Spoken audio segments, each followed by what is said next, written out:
Welcome to Planet Capable. Join Mike, Alex, Lee, and Gwen, along with a myriad of special guests, as we discuss topics and issues of importance to the disabled community worldwide.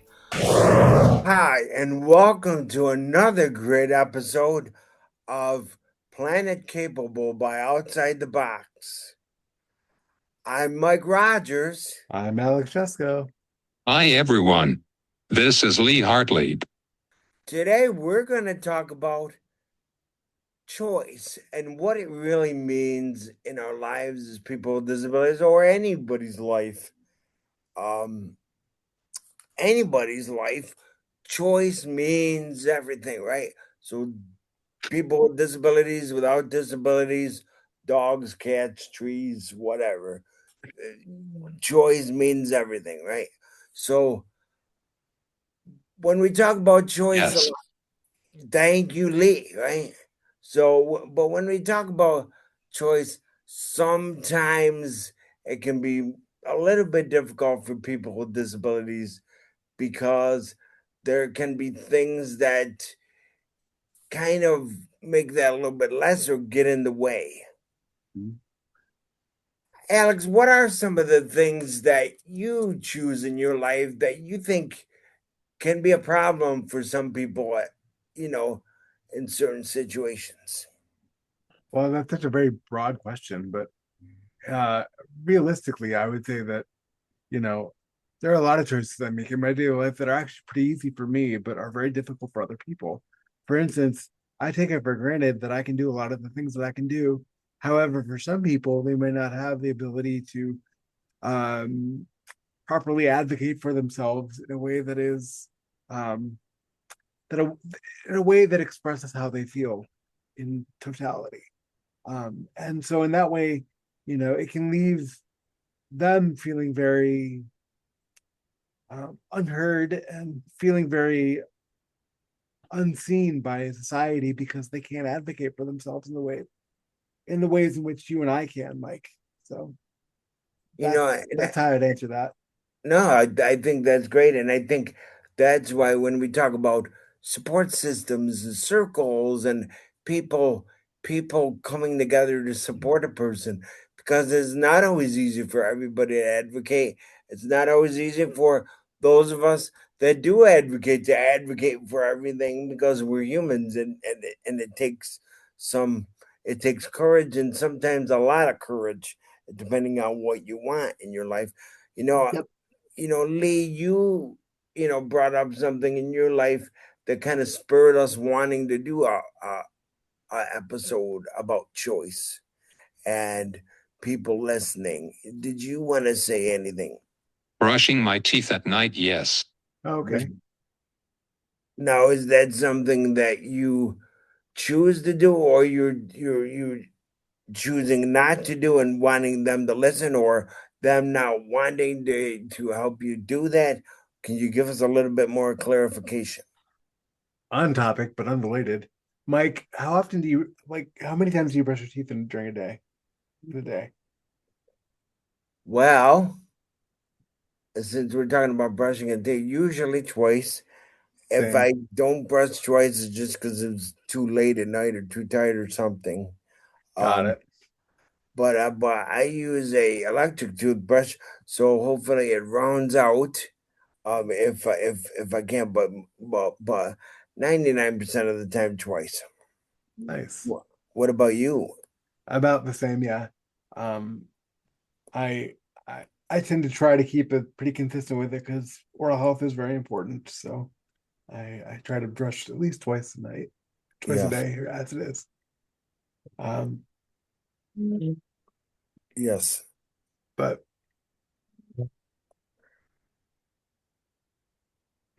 Now that everybody knows about our oral health, we'll wait. We'll be waiting for Lee there to. it's all good. But no, there shouldn't even be a question of choice for that unless somebody doesn't have the ability to make that choice and people are helping them keep their health up. Hmm.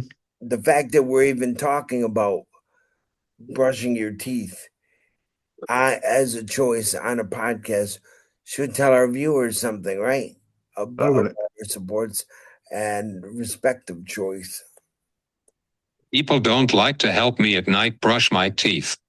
Oh, well, that's inconvenient and annoying, and probably not great for your health either. And why is that?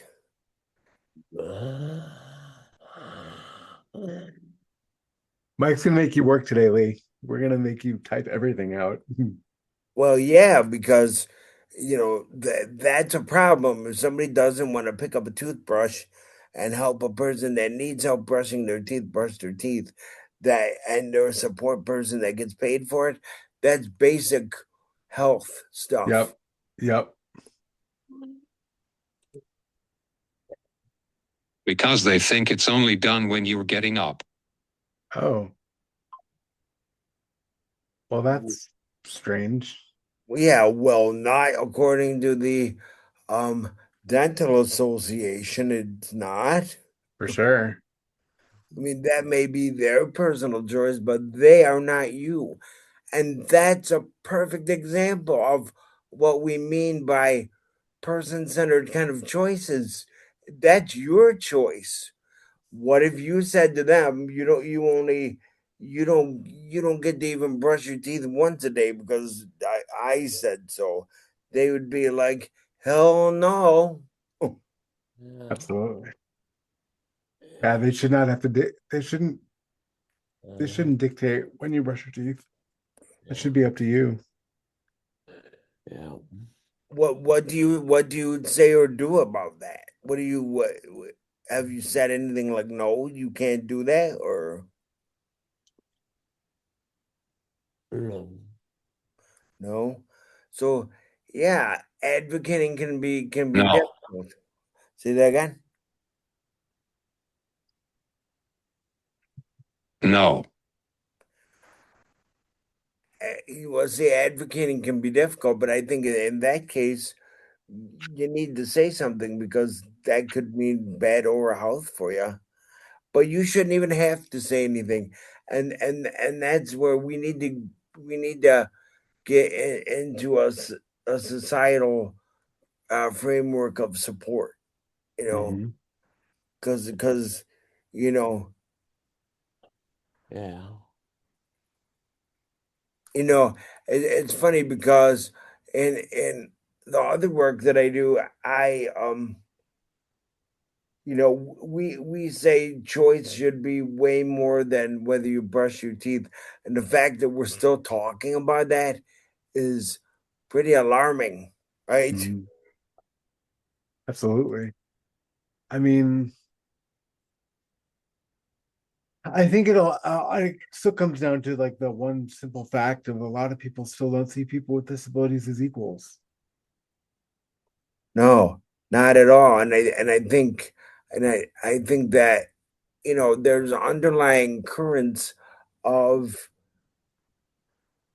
you know and this might come across as harsh, but they and in no way am I equating you like this, Lee, but they're more and more marketing oral care for dogs and cats and animals because they think it's important for them, like chews and different things I see on ads. And you can even get the teeth cleaned by the doctor, but yet we're still talking to our support people where we live about brushing teeth. yes.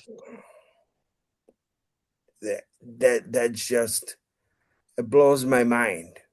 It blows my mind, and I hope it blows the mind of our listeners too, because you know you need to see where the inequities are and where they still exist.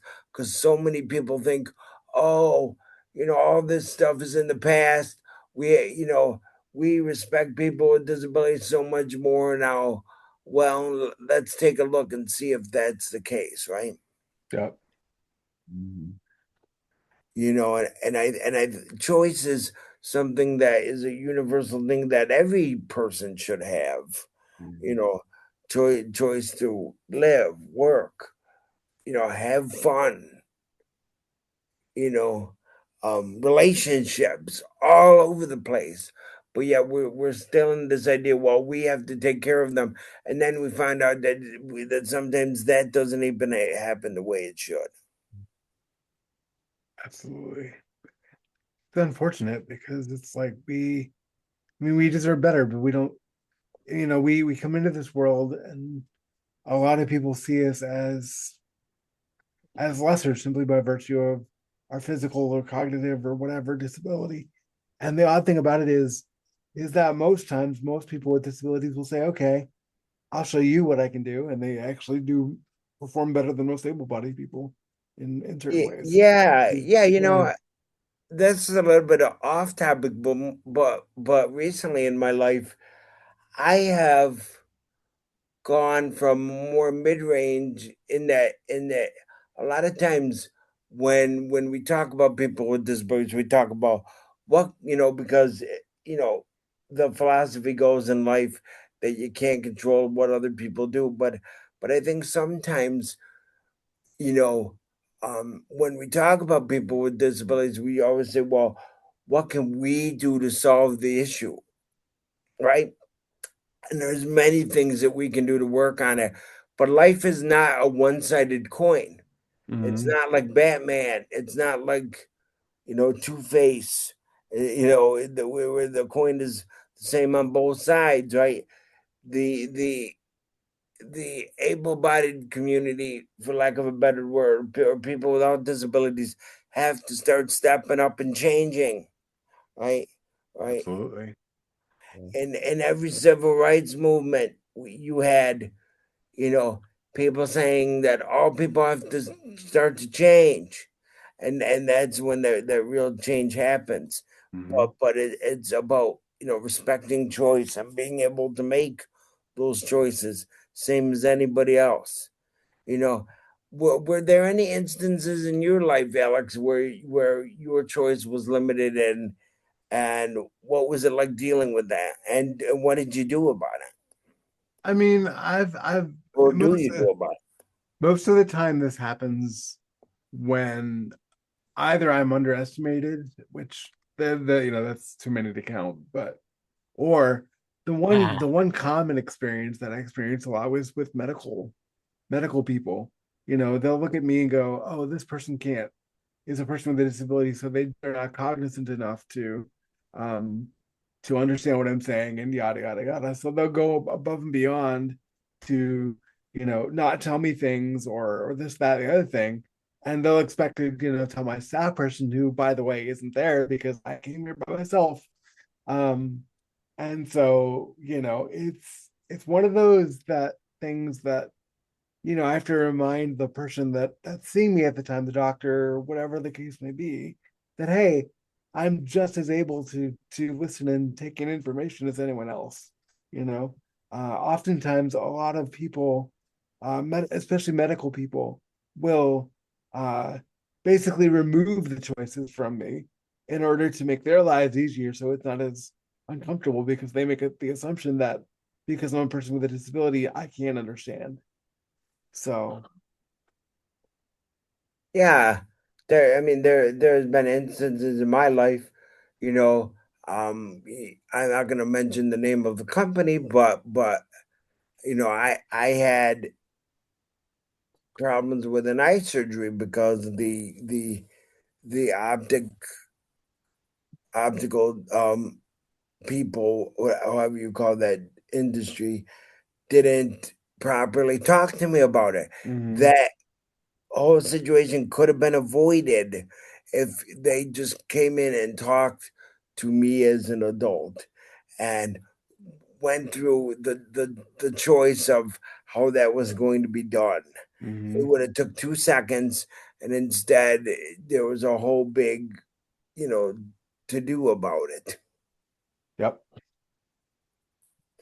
And I think, we have to stop being thought of as infants, that we're perpetually 5 years old, because we're not. and we can take things and we can make choices. And even if we need help making those choices, it still can be a choice that we participated in. I don't care if you have an intellectual disability and need help weighing the pros and the cons, you know, or support in making a healthy. But let us be a part of that. Let us be a part of that. You Mhm. know, and I all. noticed you haven't asked me when was the last time I brushed my teeth. Oh, good point. Yeah, one of the reasons we haven't asked you that is because there shouldn't even be a question about that, right? So, Lee, when is the last time you brushed your teeth? Monday. Monday It's Thursday, of for this week? our listeners. Yes. So Dude, that's been 3 days? that's Tuesday, Wednesday, two Yes. days. 2 days. that must be That some dude, that must be some dude, pretty that is bad not halitosis. okay. And you need to advocate or get help advocating for that. Yeah. That is not okay. Also, is there anybody on your anybody that you know that advocates for you? You know, Yeah, clearly you that can works advocate with for you. yourself, but like, are there people that advocate for you too? My mom? Okay. And does she know about this whole teeth brushing thing?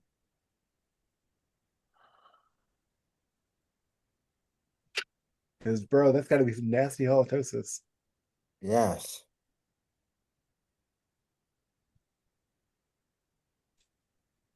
Also, in case people don't know, uh, dental issues are attributed to a lot of other health issues. So Yes, like like if you don't, heart problems. yeah, if you don't take care of your teeth, that's not a Not good thing. really. Oh geez. Okay. Well, then I guess my question would be, who do you feel that you can talk to in order to support you in this ability to get more better oral hygiene?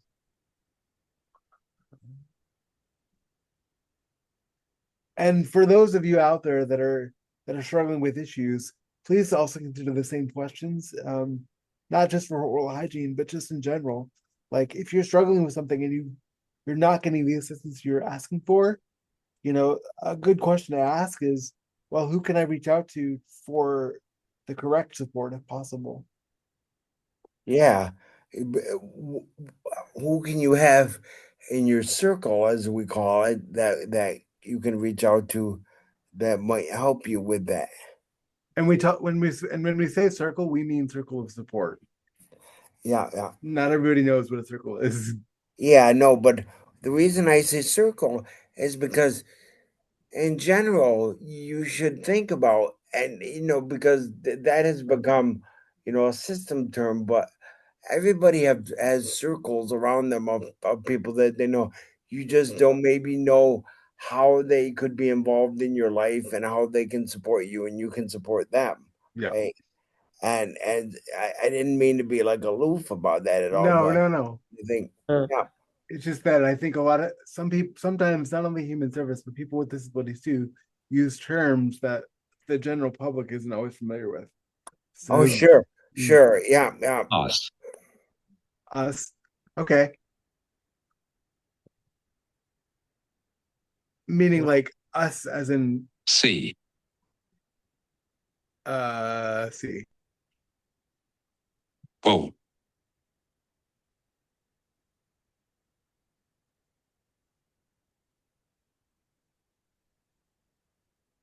COS.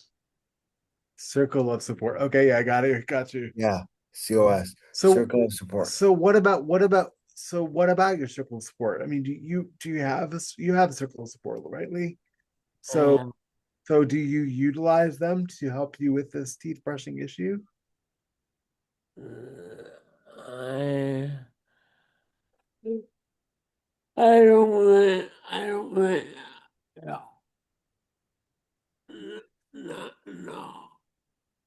How come?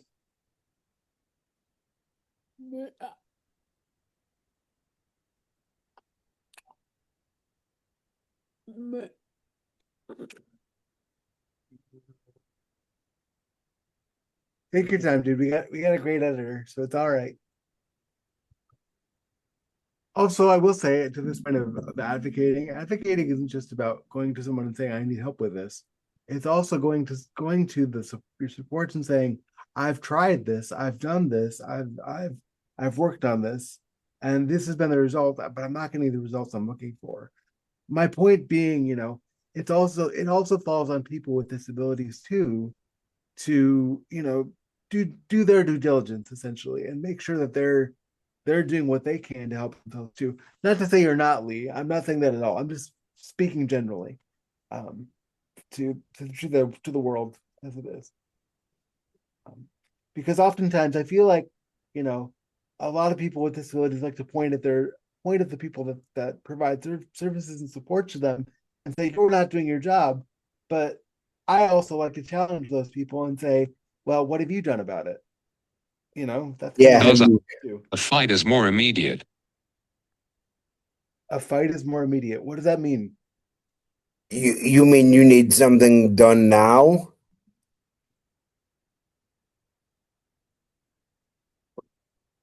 Yes.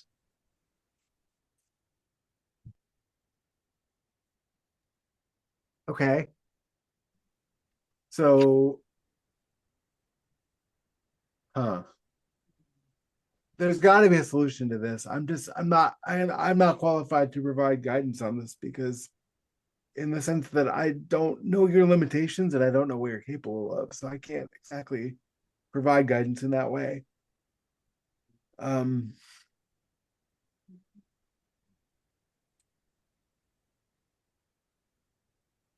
but we could find out for sure.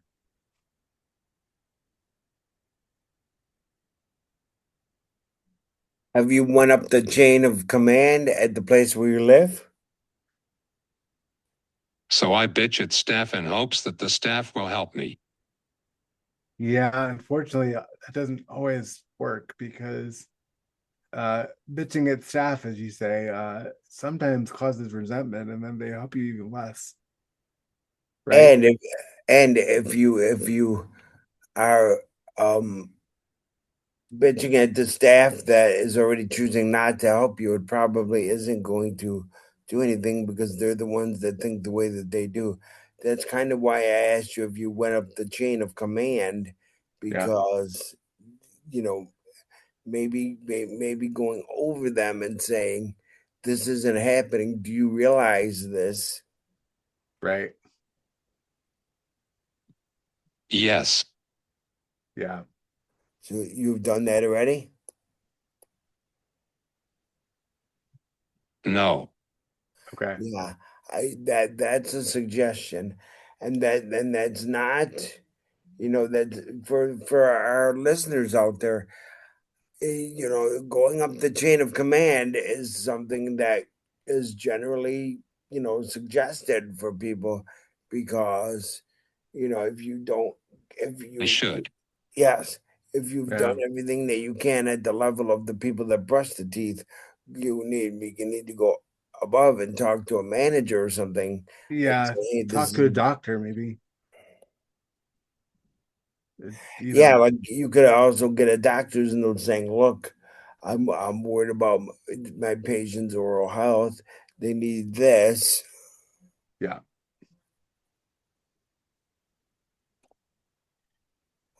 I mean, I don't understand what the problem is. Does the tooth, when they put the toothbrush in your mouth, does it come out your ear? Right? What's the problem here? Or is it just that they don't want to do it? Yes. Yeah. Well, Yeah, that's here's not okay. here's one thing I will say. I mean, we're not going to solve Lee's problem tonight, unfortunately.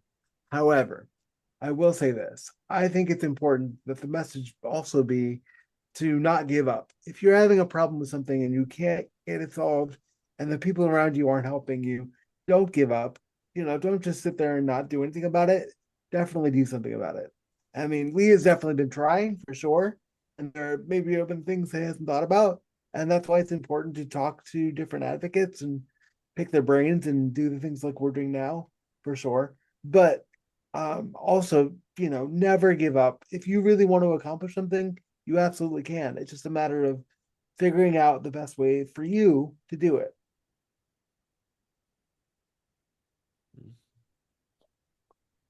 So there's my Alex PSA Yes. for the day.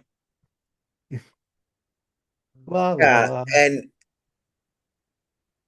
reach out to people that you trust, because like in Lee's example, I'm sure people don't want him to have bad teeth. Yep, absolutely. I don't have a bad Yeah.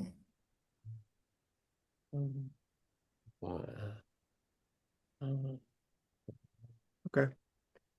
Well, Well, I hope that this example, this this real life example, gives people some knowledge of what we deal with sometimes and how we can help other people deal with that, by discussing it, by giving advice, and like Alex said, not giving up. And I think,